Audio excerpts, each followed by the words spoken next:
Mirzapur city কলেজের profile থেকে বলে একজন মহিলার ছবি দিয়ে বলে একে আমি রক্ষিতা রাখি, একজন মহিলার ছবি থেকে বলে একে আমি তো 10 টাকাও দেবো না রাতে, একে নিয়ে আয় কিন্তু একে আমি 10 টাকার বেশি দেবো না।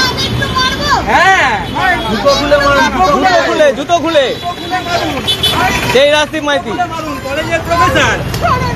কলেজের প্রফেসর ছুরি দেখিয়ে বলে ভয়ঙ্কর খেলা হবে, ম্যাডাম ভয়ঙ্কর খেলা হবে।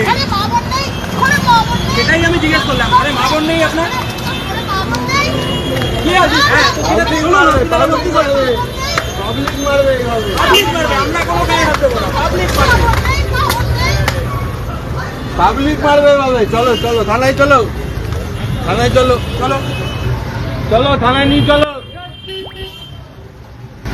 এই এরাই বলে মহিলারা রাস্তায় বেরোতে পারে না। দেখুন এই যে পড়ে বলে মেয়েদের মির্জাপুর সিটি কলেজে একে আমার বাড়িতে পাঠা।